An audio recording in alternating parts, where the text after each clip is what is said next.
Our oldest child started going to a mother's morning out preschool-like setting from the time he was a year old. It was part-time daycare for us, with my husband Don growing the business from home and me working what started out as full-time and then part-time. So we went to some different church-oriented preschools that were probably 4 hours, usually in the morning. Thus the name Mother's Morning Out. I was the And mother. yeah, parents morning out. The last one he attended, he was 3. But so his birthday is in November, and the school cutoff in our area is October. So he was in the 3-year-old classroom, even though in November he turned 4. So here's this kid who's different than his peers. It's a small classroom, maybe 5 or 6 kids. There's one girl who comes once in a while, and the rest are all boys. And the teacher asked to speak to us one day, and she realized he was ahead of typical learning as far as reading and writing. He was walking around the room, and one day he asked her, "What is sign in?" Because there was a clipboard with paper hanging up and the word sign in. And I remember her telling me the other boys, she's just trying to get them to sit and use a crayon or something, and they wouldn't do that. So she calls us one day and says, "Yeah, I need to talk to you about something he's done." And she said, "He turned the faucet of the sink so that the water ran onto the counter and then down onto the floor." And her reaction was, "I know he's very curious and he wants to understand how things work." And we talked about that and his creativity. And then after the fact, I thought about it. I'm like, he wanted attention. I mean, sure, there was a curiosity point, but I'm sure there was also an element of, I don't know. It's hard to know. How do you get in the mind of a 3.5, 4 year old to know what they were thinking? But thinking about how kids can be labeled when they go to school. They're really bright, Mm. they're slow, they don't pay attention, they don't listen well. There's so many different labels of things that can happen. I was learning about homeschooling at this time and looking at my child and hearing from others what they learn in kindergarten, what the expectations are, and realizing this is not going to be a good fit. He's already recognizing words and doing some simple reading. And this was more than a year before he would start school. So I began researching the homeschooling world more. Well, hello, this is Don, And this is Gina with Focused Healthy Family, and this is podcast number 107, and we're talking about child-led learning. and kind of our evolution of child-led learning and what it means to us. Before we get into that, we've got something new to share. We're starting a new program, I guess you'd call it. And I don't know if that's the right term nowadays, program, but it's called Ask the OT, the occupational therapist, which is, of course, Gina. And we're going to be getting online and offering people to come in and join us to ask questions from an occupational therapist about senior care.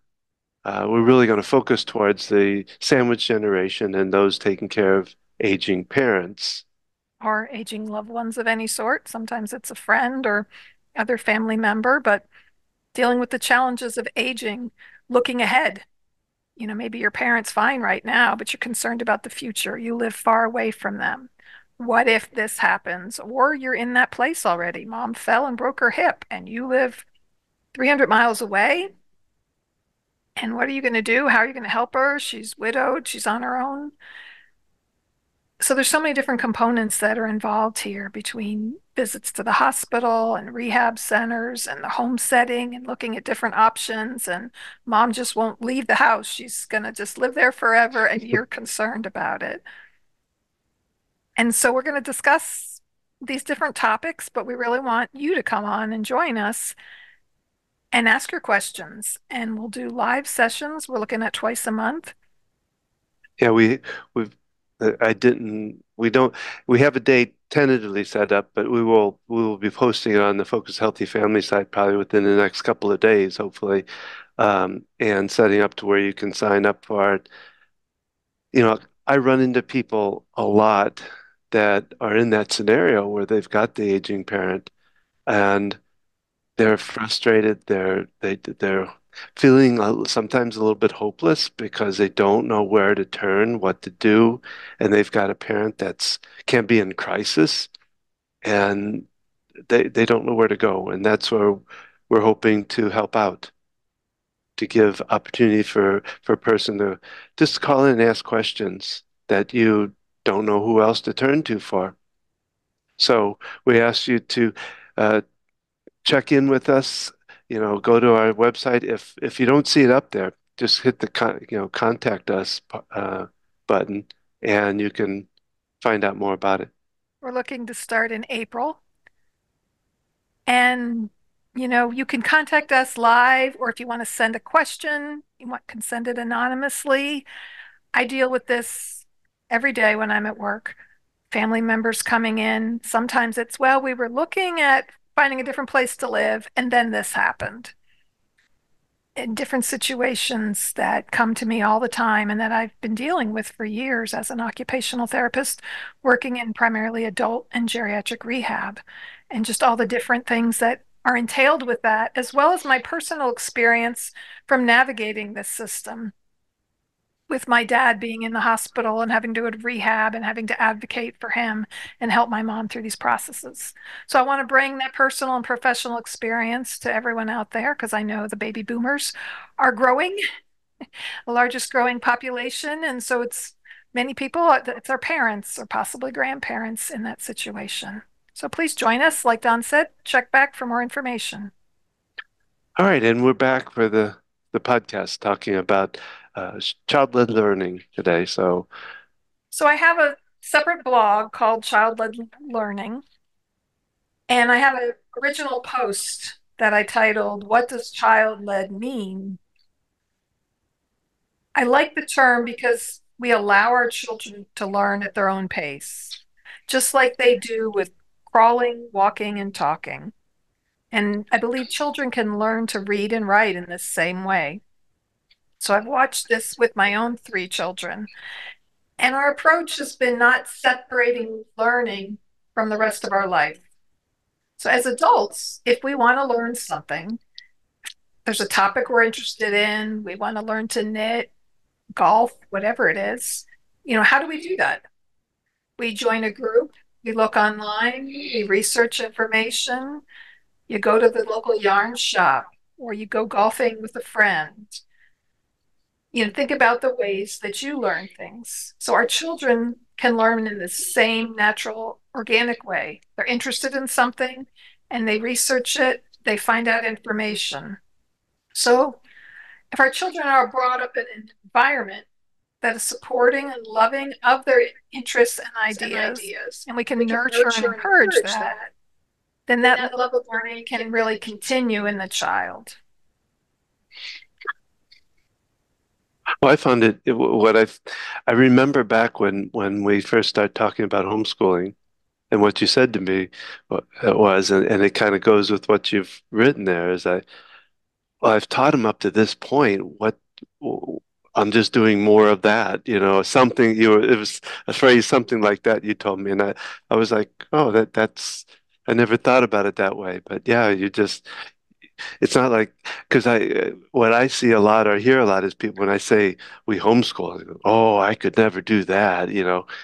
But if you think about it, no, we didn't have school. We didn't have school to teach them how to walk or to crawl or to do any of those other things. So it's just a natural process that we know how to do. It's just scary because how do you get it to the next level each time? Well, people think of homeschooling as you're recreating the school in the home, but some people try to do that. That sounds very intimidating to me personally, versus, you help them learn the alphabet numbers, singing songs. They learn to talk by hearing you talk. Yeah. And so like I said to you back years ago, is a continuation of that, that we're just continuing learning things Teaching how we normally help kids learn anything, you know. by example. And to me, the big thing was I saw that innate desire to learn and that drive to learn. And I Hmm. thought about myself in school, and I enjoyed school. Yet I remember graduating from college and not wanting to read another book for a really long time. So that love of learning gets pushed out of so many kids Yeah. because they're told, "Oh, you've got to learn this now, or you got to stop now. We're moving on to the next topic." And maybe they really want to fully immerse themselves Mm-hmm. in what they're learning. And having that opportunity to learn in that way makes a big difference. Well, you remember with well, it was with Harrison again. He would love to immerse himself in this. I remember Toyota was a, and he immersed himself in it and learned everything he could about the Toyota company and the cars and all the, So yeah, so I don't, you want talk about this article you found I thought was really interesting, and did you have more you wanted to go on from that? No, I've got something to end with here. Because what this article, it's from the creativity post, and it's an article. Let me The see. author's on the last page. So is it? Let me. I guess go right to that. Maybe I should let you. Well, it's the last part of the article, not the last page here. Um, oh, by Will Richardson. Freedom to Learn is what it's called, and he talks about The title of the article, though, is a list of things that we don't really want to talk about in education. you're missing the Okay, here you you're go. missing the title. It's called Nine Elephants in the Classroom That Should Unsettle Us. So that's the sub. That's that's the elephant I missed, actually. You can start. We can do, what I was going to do is just go through each one of the nine and let's talk about it because it's I thought it was really interesting because it talks about what in a way, and I don't want to knock schools, but in a way is why they're not necessarily working the best and why, teaching Well, that's the child-led learning way is so a what's not working in the classroom, yeah. the problems that are there that no one's talking about, and kind of a different way of approaching it. So the first one is we know that most of our students will forget most of the content of what they learn at school. I think of the show, Are You Smarter Than a Fifth Grader? Yeah, yeah. And how some of those things that everyone has to learn, how much do you retain? Well, how much do you need to retain too? That's the other thing. Um, Because I'm trying to remember. There was a person that used to talk on this, and one of the things he talked about is why do we need to take up brain space for these things that we're not really going to use, and why not put in our brain the things that we need? well, Will Richardson talks about that. He says um, the curriculum in the classroom work they experience has little or no relevance to their real lives. So when it doesn't have any relevance, it's hard to take in that information. So what do? We memorize it, store it in short-term memory, spit it out for the test, and then we don't ever use it again. Maybe we're learning about American history and that sparks an interest. Maybe we went on a family field trip to Valley Forge or something. And so now it's an interest. Now we have more desire to learn more about it. Well, I always love to learn about the people that were involved in that, whatever the event was or the history part was, and their lives and what they were like and all. That was where I loved it. I had a teacher one time that was an art teacher, but he came in he he stormed into the room one day, jumped up on his bed, stuck his finger in his shirt, and started to talk like Napoleon, you know and I was like, oh, this is cool, because it was an art class, but we were learning about what was going on and the characters and the time period of the art we were looking for. And I just that stuck it in my head, and it was just so neat how he did it. It made me really pay attention, and Makes me think of Robin Williams in Dead Poet that's why, Society. uh, Captain, my Captain, captain. yes, The second thing on this list from Will Richardson is we know most of our students are bored and disengaged in school. According to a Gallup survey study, 32% of high school juniors reported they were involved and enthusiastic about school. 32%. yeah, Almost worse than that is 17% they said they had fun in school and they get to do what they do best in school. So is that okay that they're not having the opportunity to do what they do best? yeah, And you say that's what extracurriculars are for. That's why our daughter's on a robotics team. That's why kids are involved in sports or other activities. Yet, why is that the extra? yeah. I was that bored kind of didn't really like school, going through most of school. Like, unless it was a class that I just really, really wanted or enjoyed, I could care less. I mean, I wasn't rebellious, but I didn't enjoy it. I was like, I'd wake up and just like, oh, I gotta go to school.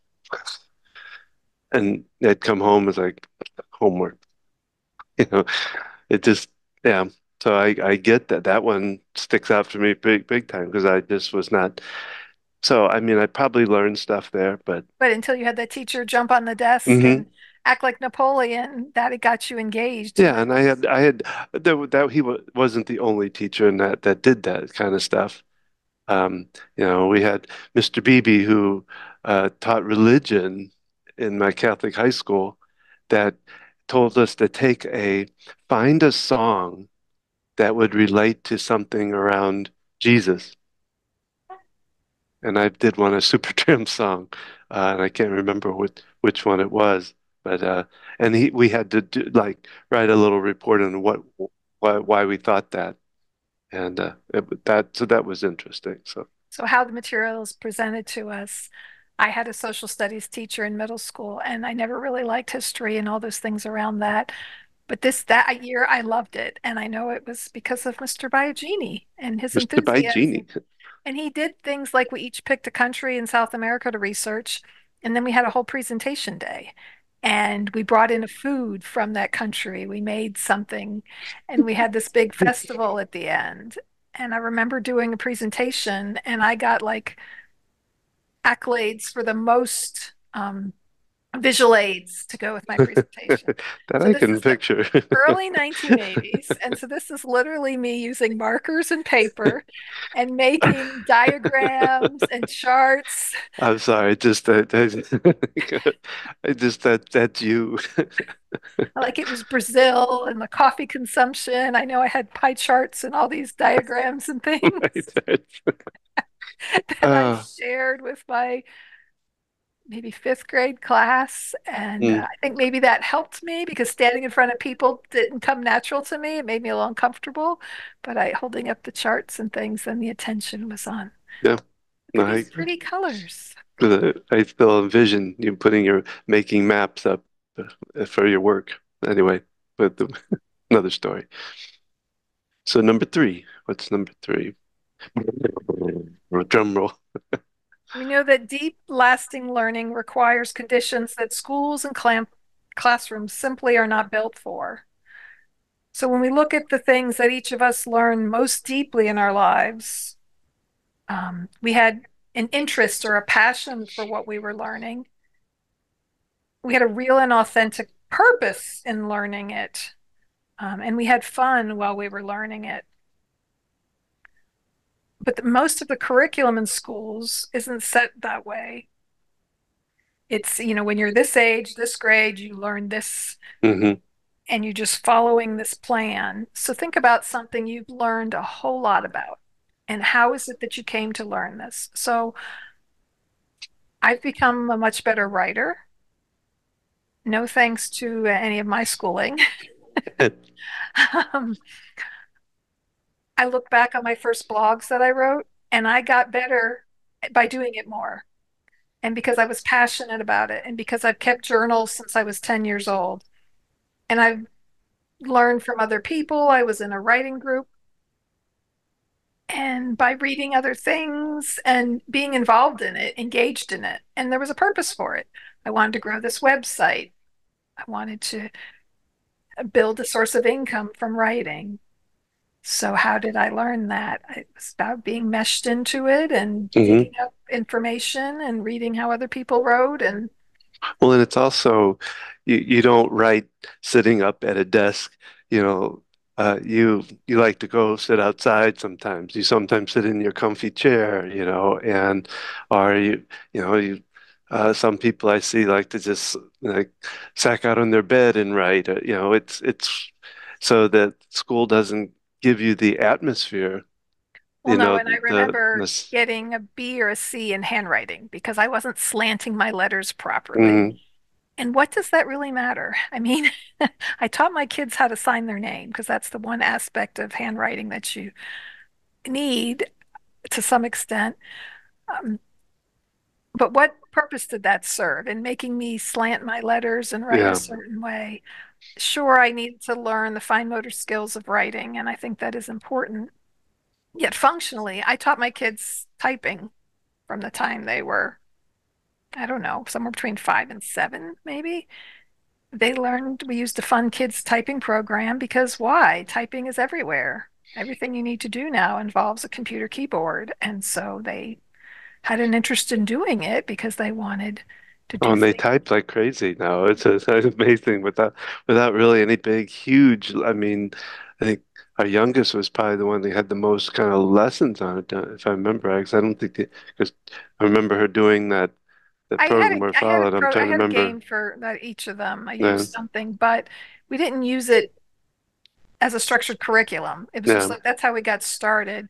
And it's funny because in middle school I had typing class. I can still hear the teacher standing up shouting out A, S, D, F, G, H, J, K, L, semicolon. I Well, and you had electric typewriters too. I don't. We had manuals still, or some of them think were they were some. electric. So I learned that there. And yet my kids are far better at typing Oh yeah, they because just they've go been doing it. When did I have the opportunity to type? high school probably. Yeah, a term paper I Mine had was to high write. school. And we had a IBM computer in the home that was DOS based. Yeah, And I had to know the commands to be able to capitalize things. It was a yeah, pain in the neck. yeah. I remember all that fun stuff. Well, schools don't teach you how to write letters backwards either. What letter did I accidentally teach Abby to write backwards? I don't know if you It was taught it. Y. Was it backwards or was it missing? I I don't think it know. was backwards somehow. I just remember, I don't know what I was thinking that day. But Um, anyway, all right, so number four. we know that we're not assessing many of the things that kids really need for their future. The majority of things that K to 12 schools are teaching is not really the most important. It's much more difficult to access literacy skills and dispositions that are required to lead a happy, healthy life. So, in the world, looking about creativity, change, connection, networking, a lot of that's it's not being taught in schools.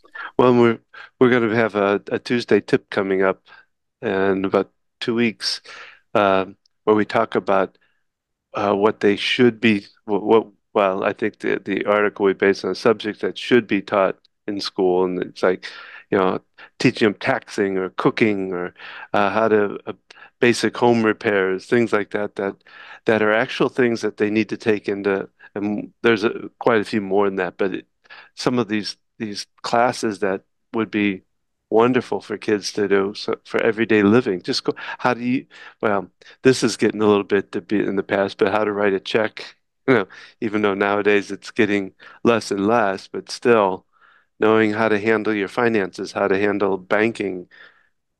Uh, I think we even have some room for improvement there ourselves in showing our kids the financial. So yeah, I agree with that. I like this quote here, and in his article, he quotes Mitch Resnick of the MIT Media Lab.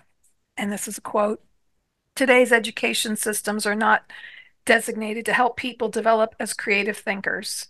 It is ironic and distressing that at the same time, machines are increasingly taking over workplace tasks that don't require any uniquely human abilities, our educational systems continue to push children to think and act like machines. We need to stop training students for exams that computers can pass. So that having to memorize, that's why I didn't like history. It always felt like it was memorizing facts and dates and spitting it out. Hmm. And yet you can look all that up at the drop of a hat right now. You just pull out your phone and you can research those Well, types of things. that was what I was talking about. That gentleman was talking about why do we fill our brains with things that you can look up on the internet now versus having stuff in there that are bringing into our brain things that are necessary for everyday life. Maybe if you're going to be a history professor, Well, yeah, having all that at the it ready. depends on But if that's, for that person interested in that and pursuing that versus all of us needing that same amount of attention. all right, Number five, we know that grades, not learning, are the outcomes that students and parents are most interested in. yeah. Um, Well, worried about are they going to have good enough grades to get them into that? I don't, I'll say Ivy League school, but I mean, the parents a lot of times set an expectation of an undue expectation of what college they need to go to, or they have to go to college, or they have, and then e- the grades are the important factor there. and even without that, it's just the whole point of school to me felt like getting the best grades and who Mm, can be in the top 10 and yeah. how do you get that A? And it was more about getting the A than learning the information. If I Mm, could memorize it enough to pass the test, that mattered more than the learning of information. When this article was written, Will Richardson shares a post that was published by an Emily Mitchum on the Pittsburgh Post Gazette. She was a sophomore in high school.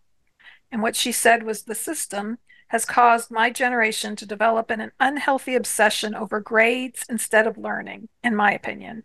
The harsh reality is that we really aren't learning as much as we could be.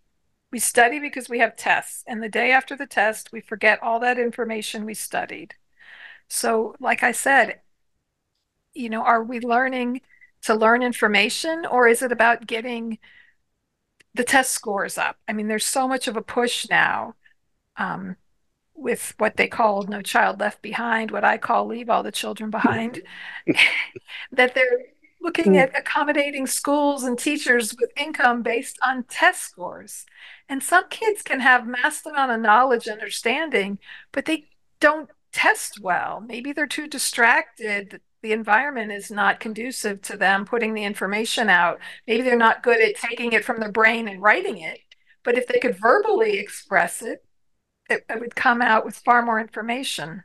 well, and it kind of goes to, and I don't know if this is the right way to say it, but you know, do they have the common sense, the creative, well, the creative thinking, the critical thinking kind of aspect to them versus just having this root about a bunch of knowledge, some kind of knowledge up here, but not knowing how to even use it, or When I began homeschooling, I had some key things.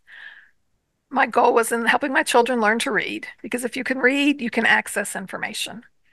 And I wanted them to understand how to learn, how to find information. I remember teaching my son the Dewey Decimal System, and he learned it better than I knew it.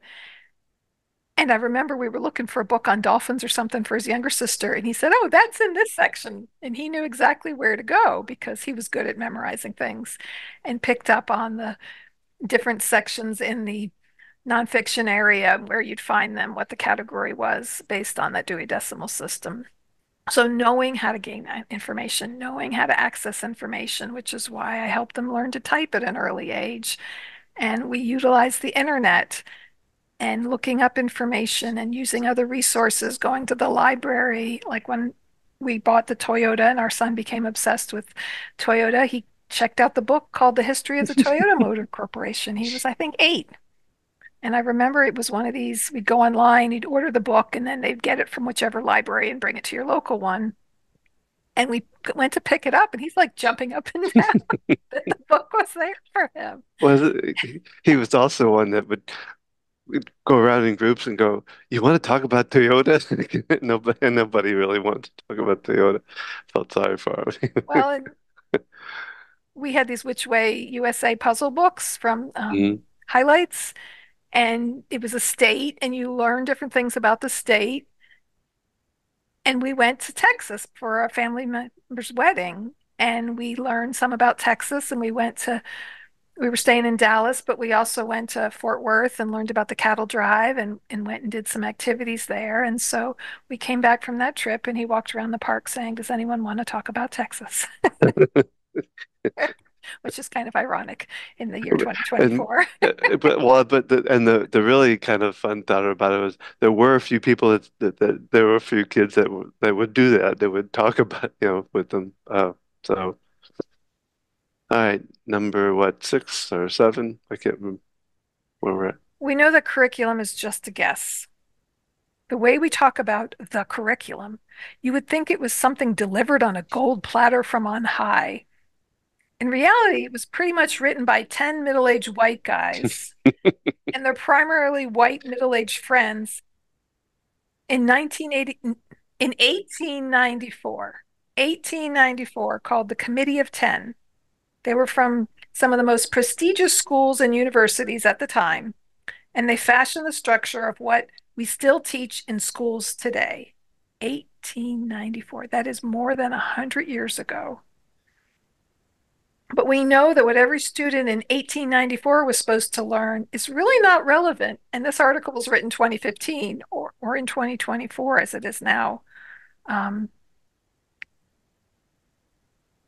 now that we have access to pretty much all the things that we know, 1 billionth of 1%, are we going to choose to teach them in school? So we have such access to things. What are we really following what was established in 1894? 130 years ago. Um, you know, I homeschooled my kids from early on, and I helped other home parents, and I ran a website, and people would reach out. And my 2-year old, I'm thinking about homeschooling, and I'm thinking about kindergarten, and what do I need to do now to prepare them? And I'm like, they're two. Play, play games, explore, be creative, go on field trips. Just the fact that you're an involved parent and get down with them, taking them out in the world. There's so many things that we learn just by living, going to the grocery store, talking about things that we see, reading labels. Taking your book, how, how do you peel? And learning about vegetables. They go to the post office with us, and they learn, it's not a funeral home. That's a family joke. Um, we followed my mom one time looking for a post office, and she saw a flag and pulled in, and it was a funeral home. And she went in and asked, "Where do I put my mail?" Just put it in a coffin next to the dead person. It'll get delivered. Um, Goodness. And Anyway. she was what, maybe in her 60s at the time. So we laugh about this. So going out there and seeing these things and living life, I remember when we'd have repair people come, and our oldest was particularly interested in learning about Hmm. Watching every bit of it. asking questions of an electrician or air conditioner repair person, and just being there. And, there's so much that can be learned just from living your life, being in your house, experiencing things. So what number are we on now? 7. We know that separating learning into discrete subjects and time blocks is not the best way to prepare kids for the real world, right? When you go into work, do they say, "Okay, geography, everyone get your maps out. It's time Well, for math. Everybody do your billing right now. It's billing time." well, yeah, I was going to say, that you could really put it to real world, and I like going into the doctor's office. So you don't have people, okay, everybody, today we're going to work on diabetes only, you, anyway, yeah. I heard a funny story. I think I was listening to Wait, Wait, Don't Tell Me, the NPR news quiz that they have as a podcast. And the guy went in for a vasectomy that had to be, no, he went in for a gallbladder stone removal or something and a gallbladder surgery. And it was supposed to be on Tuesday and it got rescheduled to Wednesday. He came out with a vasectomy because Wednesday was vasectomy day. So a mistake was made. Yeah, if you come in before midnight, they give you a half off. Well, and they, Ouch. if they write on people's legs if they're amputating or if they're doing a joint replacement so that they be sure to operate on the correct one. We diverge a little bit from the Yes. topic at hand, but so learning, I remember with the oldest, I set up a book and I had categories. Oh, my categories were not English and math and writing. Even then, I had a sense of this, and it's kind of as I helped facilitate their learning, I began to see how learning really happened and separate myself from those subjects of English, math, science, social studies, etc. But I remember I wanted to teach him values, and we talked about values, and I like to refer to it as academic learning when it was related to reading, math, some of those basic skills. But something like science, I mean, if you work in a science field, your whole day is immersed in science, but there's other aspects that are involved in it. It's not just science. I mean, there's math involved, there's reading, you're having to write things, you're having to research. Well, even in there, you have social scenarios that play out. You're having to deal with other people, sit in meetings and be able to participate and speak and all of that, which, yeah. All right. All right, Number eight. number 8. It says, we know, I think, that the systems of education are currently constructed is not adequately preparing kids for what follows if and when they graduate.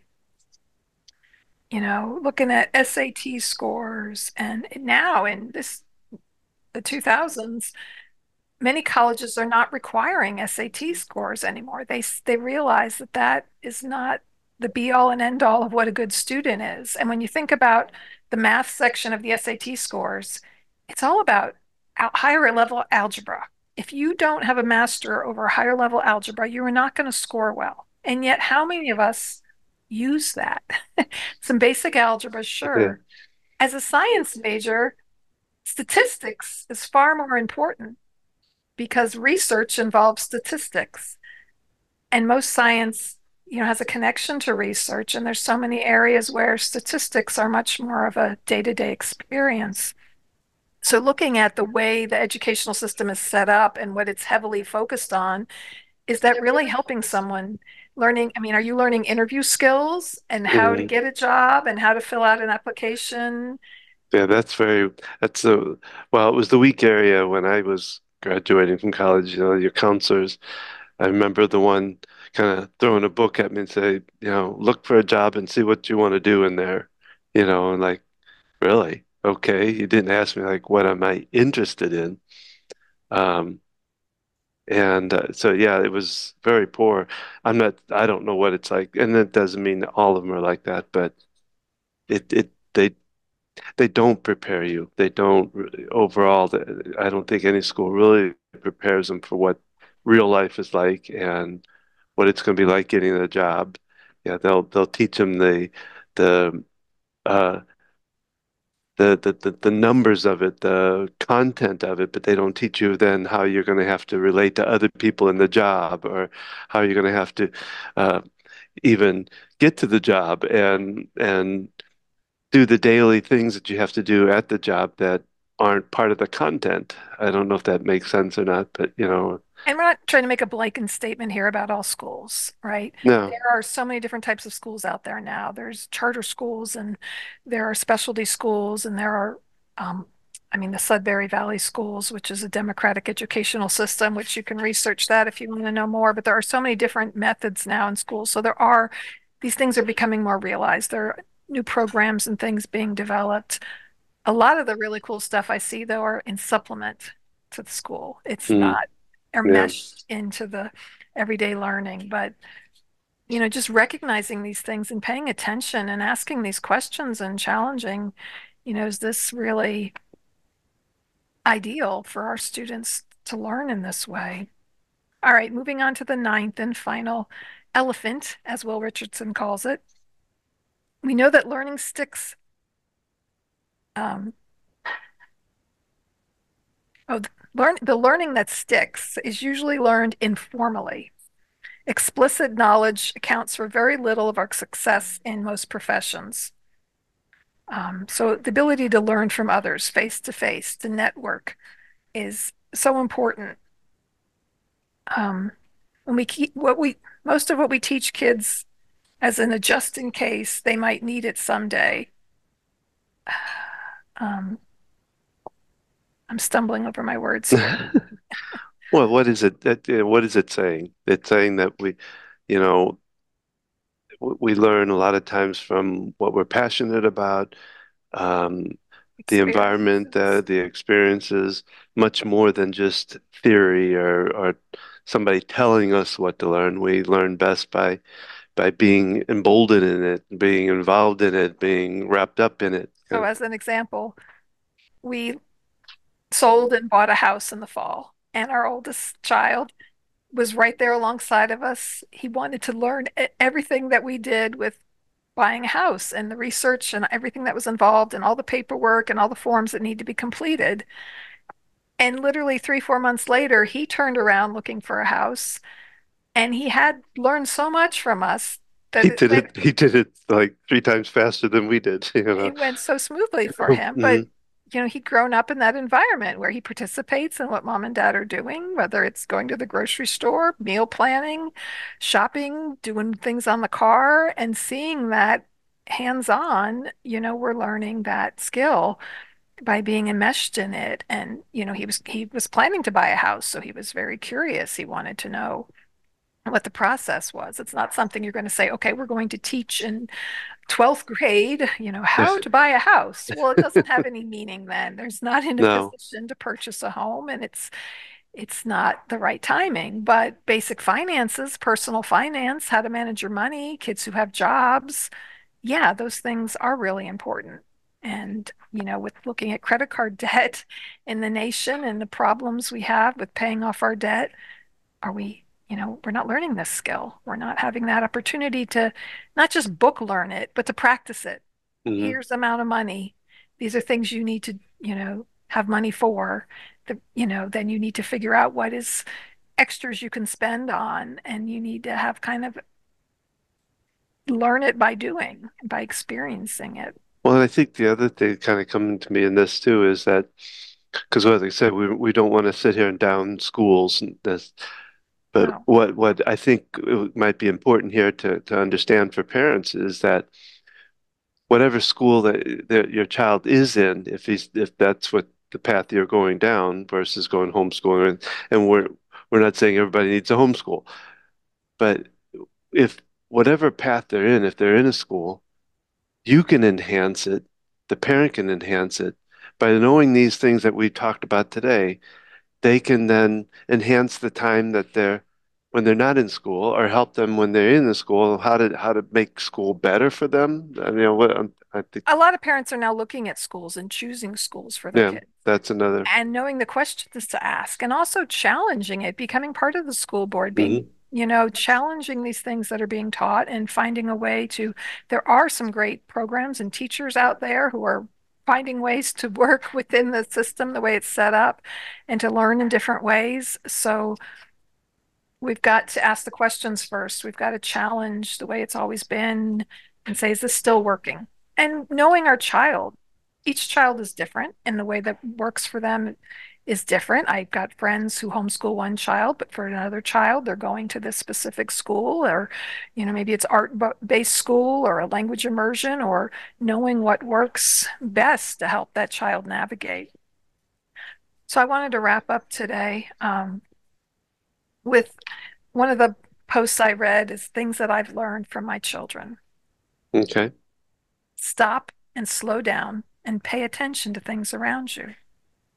Reading together before bed is a good habit. Eat when you are hungry and sleep when you are tired. Hugs and kisses are good medicine. Laughter is the best medicine. Follow your passion. Be who you are and don't apologize for it. Speak the truth, speak your truth. How people talk matters as much as what they say. Respect is a two-way street. If you love to dance, then dance as much as you can. Reading a great book is more fun when read alongside with friends. Satoshi Tajiri created Pokemon. Persistence is challenging to parents but valued by employers. Hiking heals the soul. The view at the top of the mountain is worth climbing past the danger sign. The first time at the beach is the best time. Going to the beach is even more fun with children. Digging in the sand is calming and satisfying. Straws kill sea turtles. Don't let people tell you that you cannot hike 20 miles in one hike. If you love hiking, don't allow people to convince you to be a swimmer or a biker. Learning to ride a bike is not required. School changes how you look at learning. Life experience is more meaningful than a college degree. Don't waste your time trying to be something that you are not. Music speaks a multi-generational language. We can do anything we set our minds to.